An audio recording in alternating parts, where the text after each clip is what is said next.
할렐루야. 오늘 금요예배 나오신 성도님들 환영합니다. 오늘 저는 마가복음 10장 46절에서 52절의 말씀을 근거로 예수님을 만난 바디메오라는 제목으로 말씀을 증거하도록 하겠습니다. 오늘 본문을 함께 먼저 봉독하도록 하겠습니다. 마가복음 10장 46절에서 52절 말씀입니다. 항상 이 제단 위에 설 때마다 너무 떨리는 것 같습니다. 우리 양옆에 우리 오신 성도님들께 한번 인사할까요? 오늘 하나님의 은혜가 충만하기를 축복합니다. 요즘 아기를 낳고 아기를 키우다 보니까 한 가지 깨닫게 되는 사실이 있습니다. 아기는 눈치를 보지 않습니다. 아기는 자신이 저희들이 어느 정도 좀 사회를 인지하고 서로를 인지하기 시작하면은 그 사람의 컨디션이나 그 사람의 얼굴 표정이나 그 사람의 성격이나 보면서 조금 맞춰가는 게 있습니다. 그러나 아이는 아빠가 아무리 피곤할지라도 혹은 엄마가 아무리 어깨가 아플지라도 상관없이 본인이 필요한 것이 있거나 불편한 것이 있으면은 아주 엄청난 목소리로 크게 웁니다. 특별히 요즘에 좀 성장통을 겪으면서 아이가 자신이 주체하지 못할 정도로 울 때가 있습니다. 기저귀도 갈아주고 밥도 주고 이것저것 어르고 달래고 다 해도 아이가 울음을 멈추지 않고 그렇게 크게 우는 아이를 안고 있으면은 이 귀가 약간 얼얼해질 정도로 크게 웁니다. 저희 와이프는 그런 아이를 안다가 이제 와서는 귀에서 피가 나는 것 같다는 그런 표현을 쓰기도 합니다. 그런데 이 아이가 아무리 그렇게 크게 울어도 제 아이라는 것 때문에, 제가 아빠라는 그 사실 하나 때문에 전혀 사실 밉지가 않습니다. 이렇게 아이가 부모를 향해서 부르짖을 때에는 결코 그 부모는 아이를 가만히 두지 않습니다. 그리고 그 아이에게 귀를 기울인 것이 부모입니다. 예수님께서는 저희들이 항상 낙심하지 않고 구할 것을 비유로 이 과부와 재판장의 비유를 드셨습니다. 한 과부가 자신의 원한을, 그 억울함을 호소하고자 재판장을 찾아가서 이 재판장에게 그 호소를 합니다. 사실 이 재판장은 하나님을 믿는 사람도 아니고 사실 좋은 사람도 아닙니다. 그런데 이 과부가 계속해서 과부가 계속해서 이 재판장을 찾아가서 호소를 하니까 이 재판장이 귀찮았던지 이 재판장은 결국에 너무 힘들고 귀찮으니까 결국 그 과부의 요구를 들어주게 됩니다. 이처럼 하나님께서는 부르짖고 밤낮으로 부르짖는 그 기도, 자녀의 기도를 들으시고 응답하십니다. 그리고 구하는 자에게, 찾는 자에게, 두드리는 자에게 가장 좋은 것을 주시겠다고 하나님께서는 약속을 하셨습니다. 오늘 본문에서 바디메오는 이 여리고로 가는 예수님, 그 예수님을 향해서 부르짖고 있습니다. 그리고 예수님께서는 그 바디메오의 부르짖음에 그냥 넘어가지 않으셨습니다. 그리고 그 바디메오를 찾아가 그를 고치시고 그에게 구원을 허락하시고 이 바디메오의 인생은 더 이상 예전과 같지 않은 그러한 삶을 살게 되었습니다. 오늘 본문 말씀을 통하여서 예수님을 만난 자가 경험하게 되었을 때에 하는 그 반응에 대해서 선포되어질 때에 하나님의 은혜가 우리 성도님들 한 분 한 분 가운데에 충만하게 임하시기를 예수님의 이름으로 축복합니다. 첫 번째입니다. 예수님을 만난 자는 소망을 품게 됩니다. 저희 본문 47절에서 48절입니다. 나사렛 예수시란 말을 듣고 소리질러 이르되 다윗의 자손 예수여 나를 불쌍히 여기소서 하거늘 많은 사람이 꾸짖어 잠잠하라 하되 그가 더욱 크게 소리질러 이르되 다윗의 자손이여 나를 불쌍히 여기소서 하는지라. 오늘 본문에 나온 맹인 거지 바디메오는 이미 사실 예수님에 대해서 익히 들어서 알고 있었을 것입니다. 구약에서부터 이미 여러 선지자들을 통해서 메시아가 올 것이다, 이 이스라엘을 구해낼 그 이스라엘의 왕이 올 것이다 라는 것을 이미 약속을 하였고 예언을 통하여서 말씀하였고 이스라엘 백성들은 그 메시아를 기다리고 있었습니다. 그리고 다윗의 자손으로 오실 그 메시아, 예수님께서 오셔서 그 땅을 두루 다니시며 사람들을 고치시고 귀신을 쫓으시고 또한 죽은 자까지 일으키시는 그 이적들을 익히 들어서 그 소문이 이미 온 이스라엘과 그 유대와 사마리아 땅에 다 퍼져 있었을 것입니다. 우리나라 속담 중에 발 없는 말이 천리를 간다라는 속담이 있습니다. 그만큼 말은, 이 소문은 쉽게 금방 많이 퍼져나갑니다. 그리고 예수님에 대한 소문이 어느덧 바디메오가 듣게 되었고 그는 그 마음 안에 소망을 품게 됩니다. 만약 나도 예수님을 만날 수 있다면 이라는 소망을 그 마음에 품고 지냈을 것입니다. 사실 지금 저희들이 살아가는 이 시대에도 맹인이 살아간다는 것은 그렇게 녹록지 않은 삶입니다. 그런데 그 당시에 이 농경 사회 시대에서는 육체적으로 해야 되는 노동이 대부분이었기 때문에 맹인으로서 살아가는 것은 굉장히 어렵고 힘든 삶이었습니다. 그들은 농사를 지어야 됐고 또한 가축을 돌봐야 되었던 것이 육체적 업무가 주된 업무였기 때문에, 일이었기 때문에 맹인은 그 사회에서 소외되는 삶을 살 수밖에 없었습니다. 그리고 사람들에게 무시당하기가 일쑤였고 길바닥에서 구걸을 해야만 하는 그런 거지의 삶을 살아야 했습니다. 그와 같은 인생을 살았던 바디메오, 그는 마음 가운데 한이 맺히고 낙심과 좌절 가운데 있었습니다. 그리고 그런 연속 가운데 살아갈 때에 예수님께서 이제 여리고를 지나간다는 그 소식을 듣고 그의 마음은 점점 기대에 부풀어 오르기 시작했습니다. 예수님께서 이 길을 지나갈 때에 그 예수님이 오시면 불러서 그 예수님이 지나가실 때에 꼭 그분을 내가 붙잡으리라 라는 그러한 마음의 소망을 품고 있었습니다. 그리고 본문 47절에 예수님께서 지나가실 때에 다윗의 자손 예수여 나를 불쌍히 여기소서 하면서 예수님을 부릅니다. 그런데 예수님께서는 그에 대해서 묵묵부답 대답을 하지 않으셨습니다. 오히려 소리치는 이 바디메오를 향하여서 주위의 사람들은 잠잠해라, 조용히 해라 하며 그를 꾸짖었습니다. 이 이스라엘 사람들의 이 문화적 세계관에서는 맹인이라고 하면은 그 맹인은 그 본인이 자신이 죄를 짓거나 혹은 그 부모님의 죄로 인하여서 그렇게 된 것이다 라고 생각을 하는 그런 배경이 있었습니다. 요한복음 9장 2절에 제자들이 물어 이르되 랍비여 이 사람이 맹인으로 난 것이 누구의 죄로 인함이니까 자기니까 그의 부모니까. 이처럼 이 사람들의 생각 속에서는, 사고방식 속에서는 이 맹인을 볼 때에 이것은 저 사람의 죄 때문에 그런 거야, 그래서 저 사람은 불결한 사람이야 라는 생각이, 그런 배경 지식이 깔려 있었습니다. 특히 제자들은 지금 예수님께서 가시는 이 길이 영광스러운 길, 예루살렘으로 향하여서 가는 이 길이 이제는 메시아로 오신 그 다윗의 자손 이스라엘의 왕이 정치적 왕으로 또 군사적 왕으로 등극하는 길이라고 생각을 하고 있었습니다. 그래서 맹인, 그와 같이 죄로 불결한 자가 그 앞을 가로막는 것을 극도로 꺼려하고 있는 것이 바로 제자들의 실정이었습니다. 이 세상에서 예수님을 믿으며 따라갈 때에는 이 세상 사람들이 가끔 저희들을 그리스도인들을 보고 손가락질을 하기도 하고 잠잠하라고 말을 하기도 합니다. 저희들이 이 성경의 말씀, 이 복음의 진리를 그대로 선포하고 죄가 죄인 것을 말하고 또 하나님대로 살아가는 것이 무엇인지 선을 그대로 얘기하는 그 자체만으로 세상 사람들은 손가락질을 하기도 하고 저희들이 고지식한 사람, 그리스도인들이 고지식한 사람인 것처럼 생각을 하기도 합니다. 그러나 예수님을 따른다는 것은 그것에 굴하지 않고 더욱더 그 예수님의 이름을 크게 부르는 삶입니다.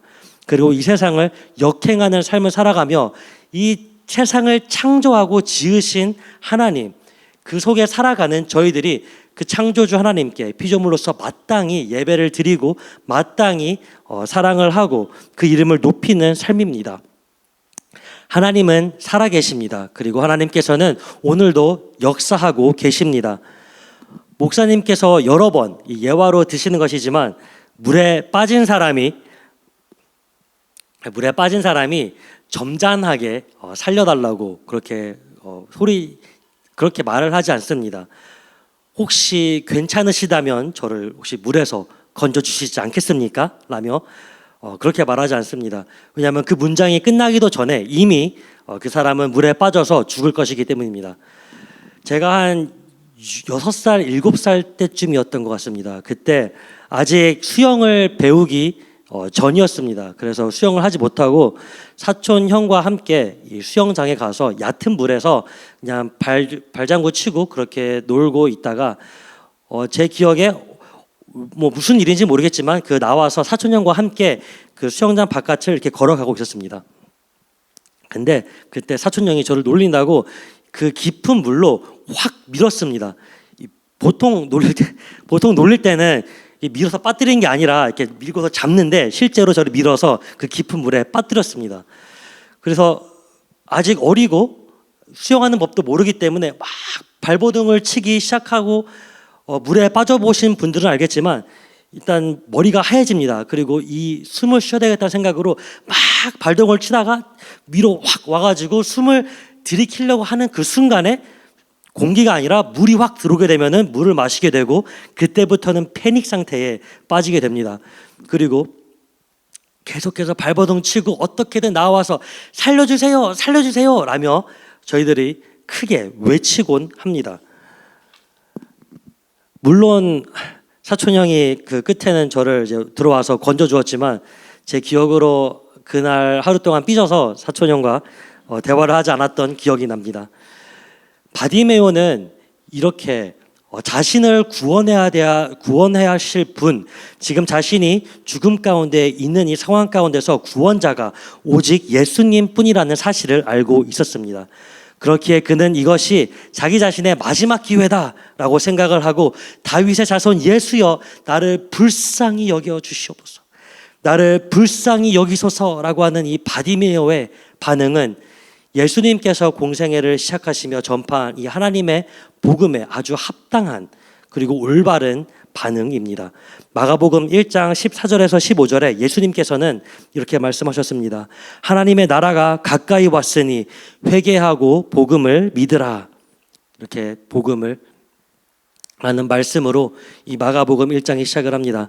주님, 저를 불쌍히 여겨 주시옵소서.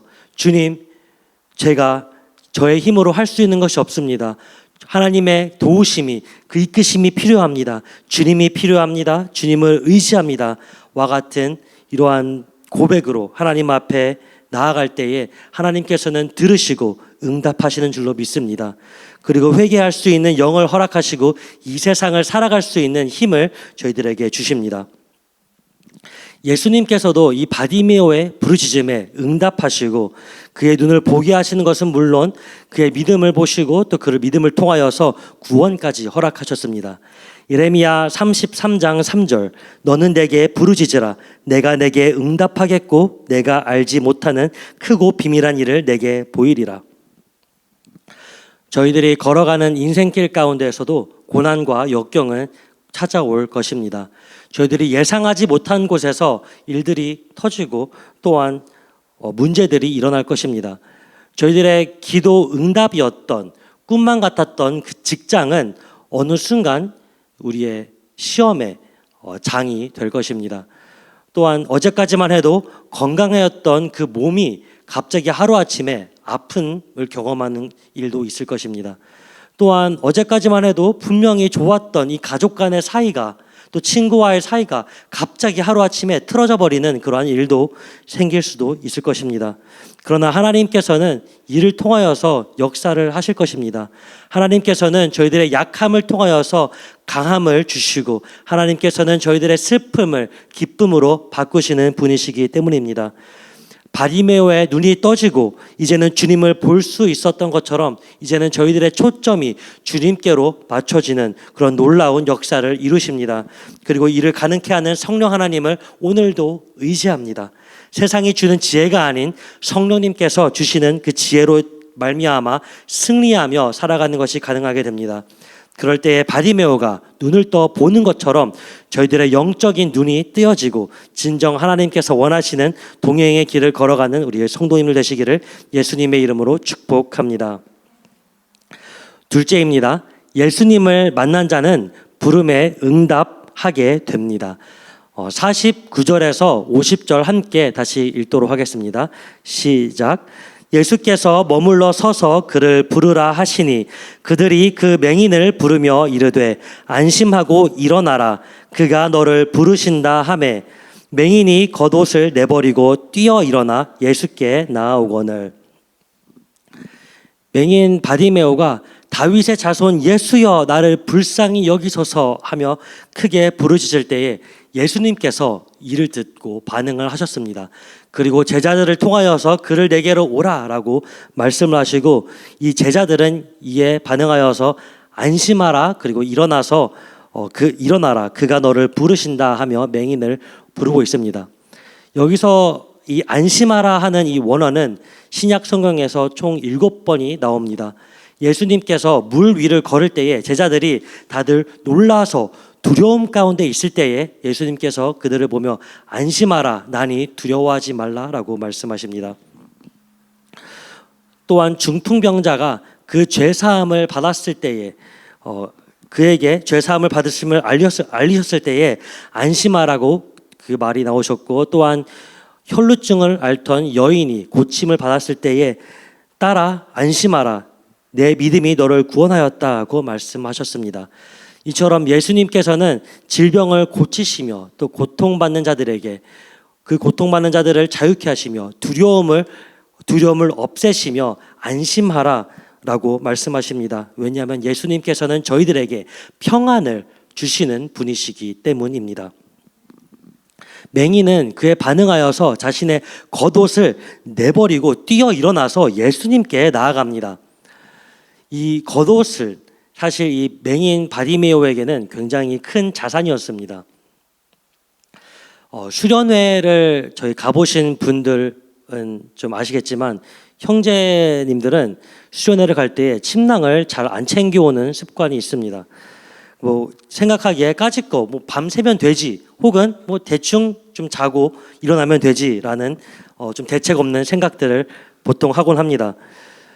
저도 예전에 생각하기에 이 침낭을 바리바리 싸들고 가는 것이 좀 귀찮은 것도 있었지만 또 한편으로는 뭔가 그 모습이 침낭을 싸들고 가는 모습이 멋이 없다라는 그런 철없는 생각을 했던 것 같습니다.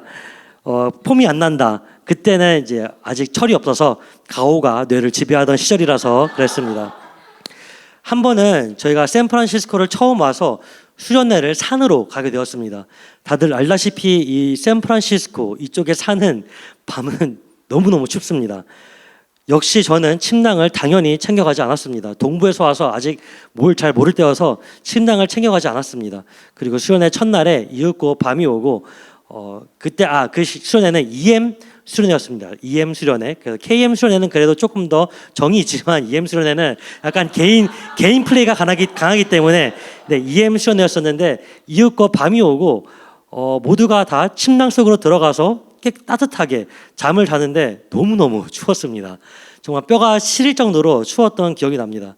그때 아직 차가 없었지만 차가 만약 있었다면은 바로 그 차를 몰고서는 집으로 갔을 정도로 너무 춥고 고통스러웠던 그런 기억이 납니다. 그러나 어쩌겠습니까? 이미 온 거, 그리고 새벽은 이미 찾아왔고 다 잠은 들었고 침낭은 없고 그냥 1분 1초가 가지 않는 그 시간을 버티며 결국 버티다 보니 아침이 찾아왔습니다. 그리고 그 아침이 찾아오고 이제 사람들이 일어날 때 저는 그 침낭을 빌려서 그 아침에 조금 더 따뜻하게 잤던 기억이 있습니다. 그런데 그보다 더욱더 사실 그때 기억에 남는 것은 서럽고 이 외로웠던 기억이 더 강하게 납니다. 왜냐하면 그 한밤중에 모두가 다 따뜻하게 침낭을 베고 잘 자고 있는 그 사이에서 나 혼자만 춥게 있다는 그 사실이 굉장히 서러웠던 기억이 납니다. 바디메오는 이 자신의 부르시는 그 예수님의 콜링에 자신의 겉옷을 내던지고 그 예수님 앞에 나아갑니다. 팔레스타인의 이 날씨는 기온차가 굉장히 크기 때문에 낮과 밤의 기온차가 큽니다. 그래서 밤에는 굉장히 추워서 이 겉옷은 특히 이 맹인 바디메오, 거지의 삶을, 홈리스와 같은 삶을 살아가는 그에게는 겉옷이 중요하였습니다. 출애굽기에 하나님께서 모세에게 율법을 주실 때에도 이러한 가난한 자들을 배려하셔서 그들의 겉옷을 뺏어가지 말 것을 요구하십니다. 출애굽기 22장 26절에서 27절 말씀입니다. 내가 만일 이웃의 옷을 전당 잡거든 해가 지기 전에 그에게 돌려보내라. 그것이 유일한 옷이라. 그것이 그의 알몸을 가릴 옷인즉 그가 무엇을 입고 자겠느냐. 그가 내게 부르짖으면 내가 들으리니 나는 자비로운 자임이라. 이처럼 하나님께서는 그들의 그 가난한 자들의 사정을 생각하시고 그들이 밤에 추울까봐 그들의 유일한 옷을 빼앗지 말라라고 말씀하시는 하나님의 사랑이신 것을 저희들이 이 대목을 통하여서 또 알 수가 있습니다.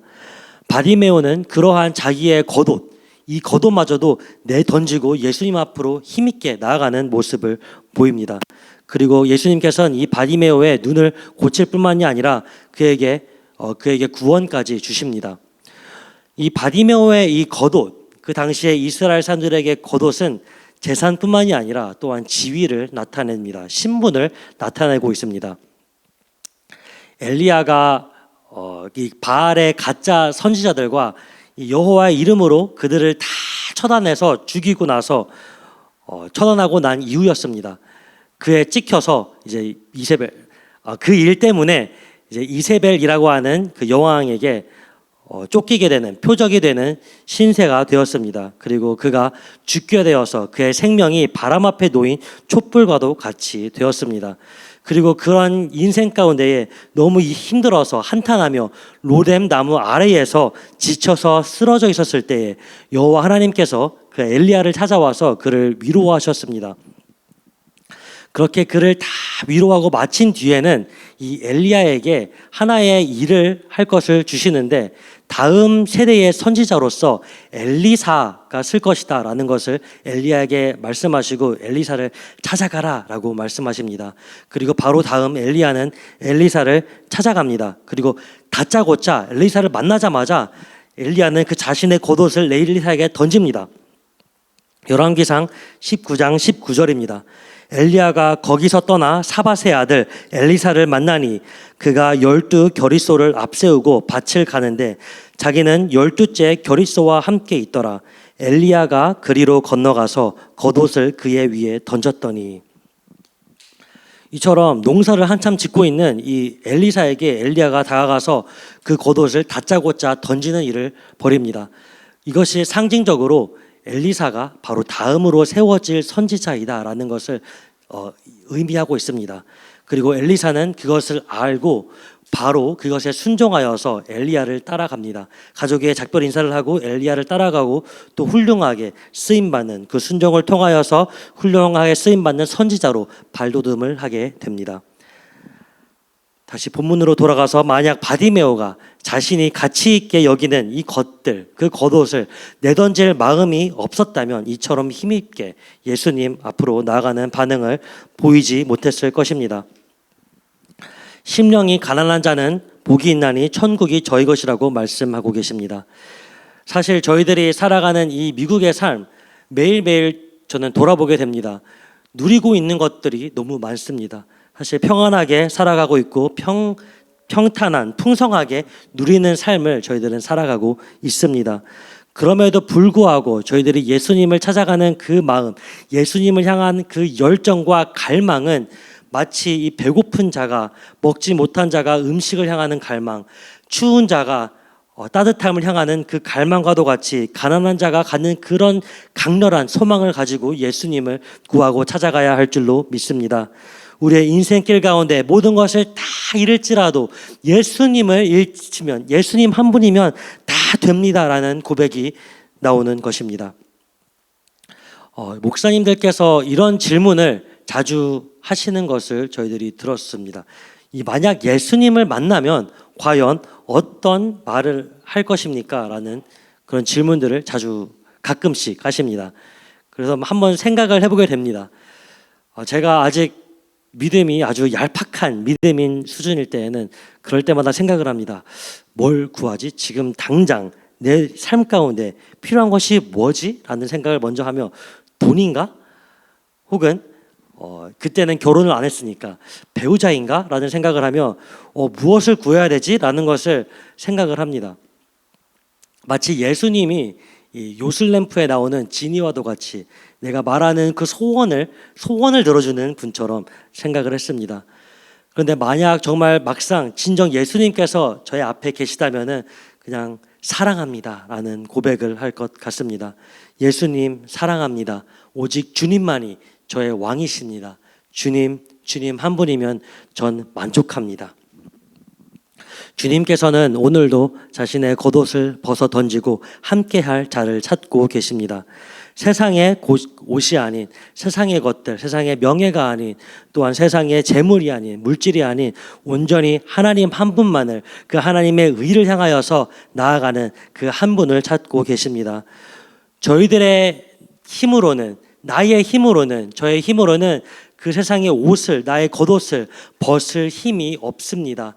그러나 성령 하나님께서 도우신다면, 성령 하나님께서 함께 하신다면, 의지할 때에, 또 하나님을 의지하며 살아갈 때에 선하신 하나님의 뜻을 저희들이 발견하며 살아가고 예수 그리스도의 옷을 입을 줄로 믿습니다. 로마서 13장 14절, 오직 주 예수 그리스도로 옷 입고 정욕을 위하여 육신의 일을 도모하지 말라. 그러므로 오늘도 이 세상을 살아갈 때에 오직 예수 그리스도의 옷을 입고 하나님의 의를 도모하는 우리 큰빛 은혜교회 성도님들 되시기를 예수님의 이름으로 축복합니다. 마지막으로 세 번째입니다. 예수님을 만난 자는 제자의 길을 따르게 됩니다. 오늘 본문 51절에서 52절 함께 봉독하도록 하겠습니다. 시작. 예수께서 말씀하여 이르시되 내게 무엇을 하여 주기를 원하느냐? 맹인이 이르되 선생님이여 보기를 원하나이다.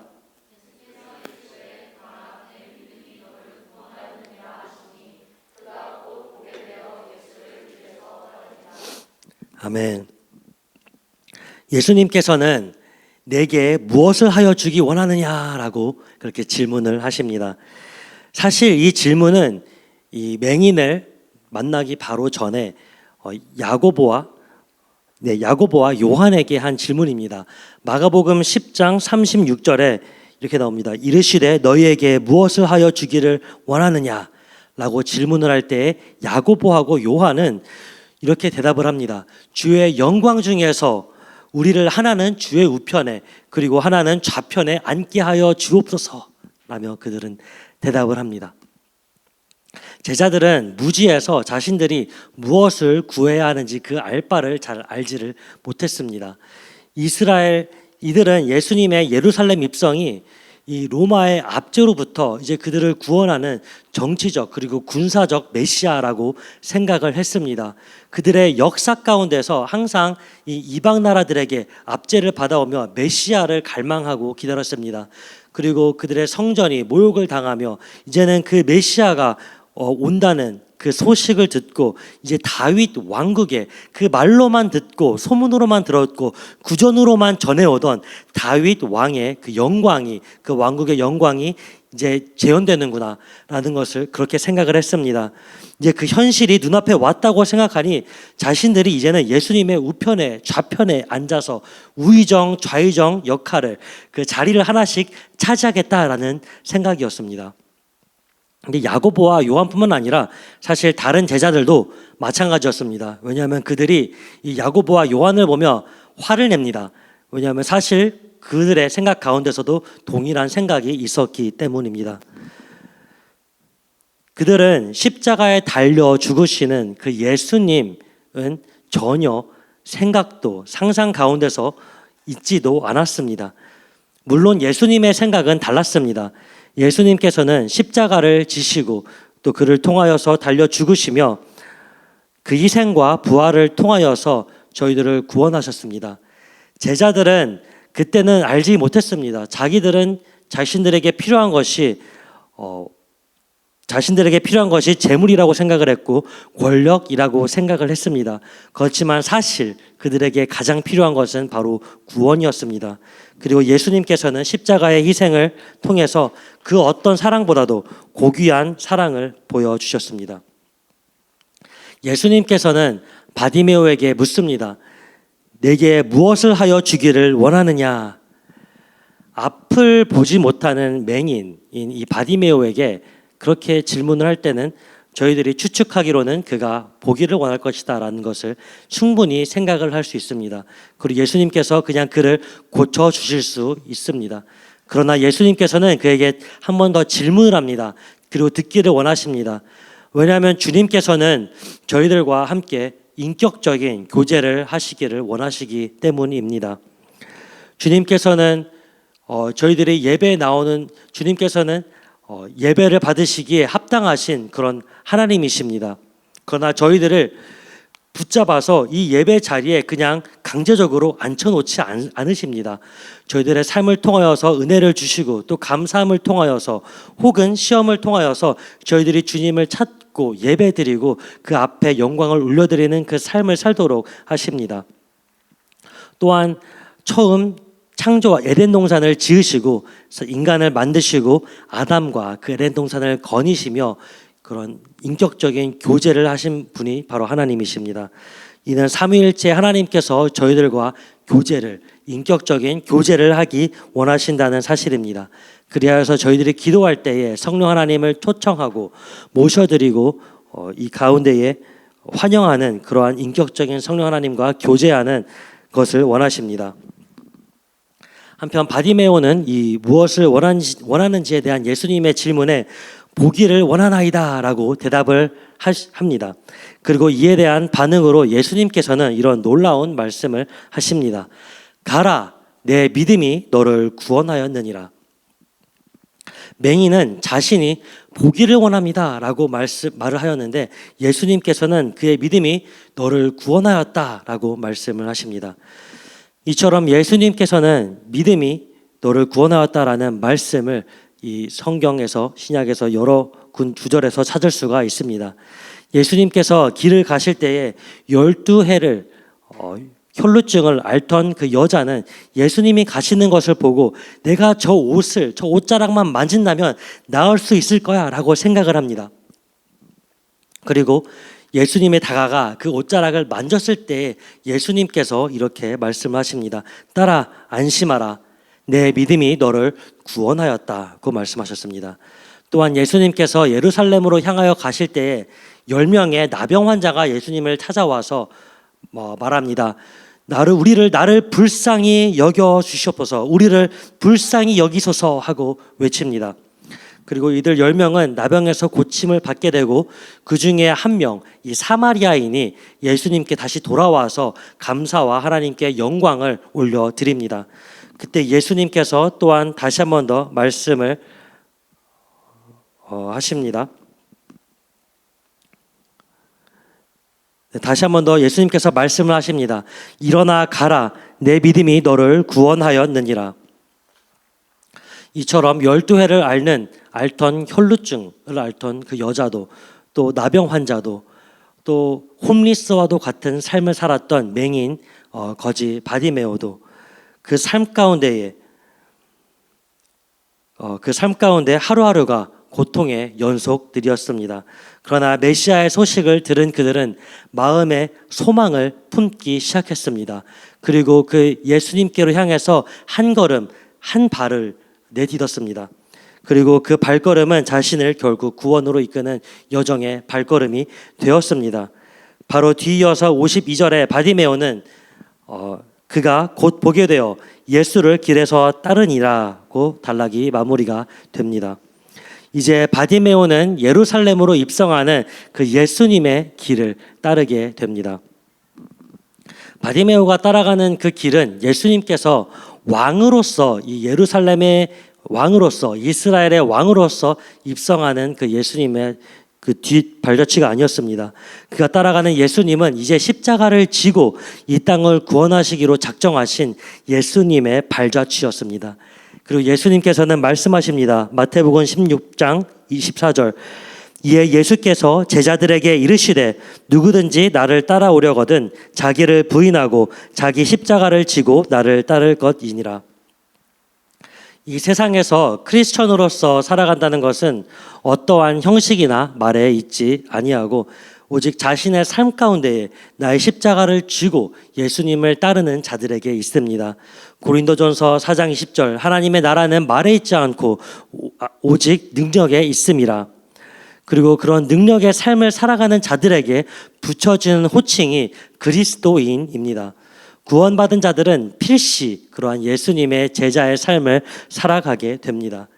이는 어떠한 가치나 이상을 따라가는 삶이 아니고 그러한 개념이 아니고 오직 한없는 하나님의 은혜에 반응하여서 감사함으로 삶을 살아가는 그 삶의 현장 가운데 살아가는 삶을 얘기하고 있습니다.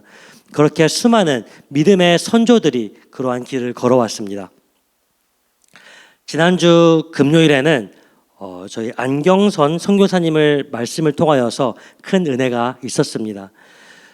그 손양원 목사님께서 이 한센병 환자들을 돌보시는 것들, 그리고 또 그들과 함께 식탁 교제를 하는 그 말씀을 들으며 사실 참 많은 생각을 해보게 되었습니다. 그리고 또 본문을 준비하면서 과연 예수님께서는 어떤 삶을 사셨을까? 예수님께서는 언제나 항상 소외받은 자들과 함께 계셨습니다. 몸이 아픈 자들과 함께 하였습니다.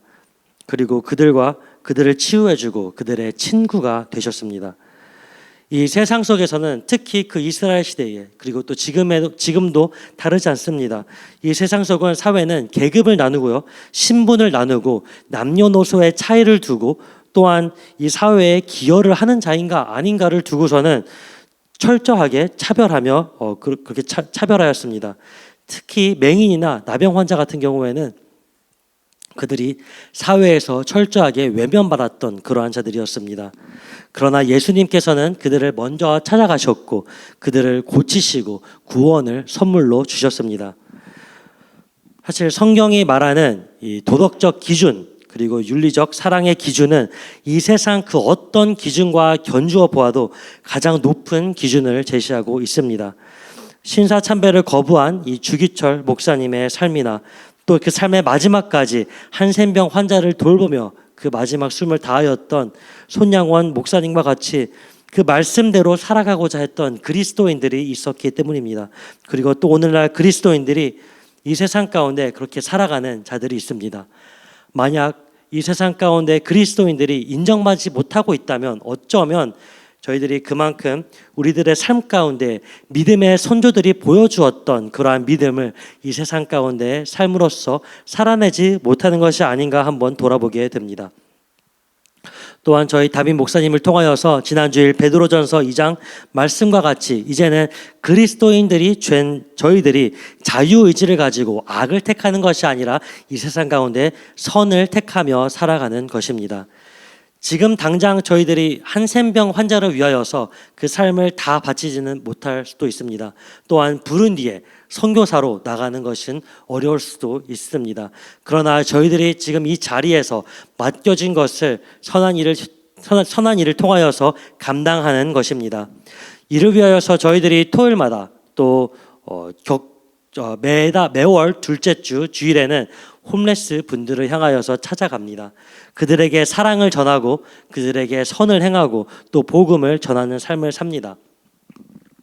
이것은 저희들의 교회가 유별나서 그런 것이 아니라 하나님께서 저희들의 부르심, 그리스도인들에게 주신 그 부르심에 대한 당연한 반응입니다. 진정한 그리스도인이 된다는 것은 이제 예수님의 제자가 되어서 예수님의 발자취를 따라가는 그런 삶입니다. 그 길은 복된 길이고요. 그 길은 기쁨의 길이고 그 길은 감사가 넘치는 길이 됨을 믿습니다. 결론을 맺도록 하겠습니다. 예수님을 만난 사람은 그 인생이 필연적으로 변화된 삶을 살 수밖에 없습니다. 그리고 예수님의 그 마음 안에 예수님을 만나는 그 마음 안에는 소망이 넘치게 됩니다. 그리고 예수님의 부르심에 겉옷을 벗고 힘있게 나아가게 됩니다. 그리고 마지막으로 예수님의 제자의 길을 기쁨으로 걸어가게 됩니다. 저희들이 이 시간 함께 또 기도할 때에는 이제는 맹인과 같이 세상 속에서 이리저리 헤매는 삶이 아닌 영적인 눈이 띄어져서 영원한 소망을 위해서 살아갈 수 있기를 위하여 기도하게 되기를 바랍니다. 그리고 그렇게 하나님께 부르시실 때에 하나님께서 응답하시며 우리가 알지 못하는 크고 비밀한 일을 저희들에게 보이실 줄로 믿습니다.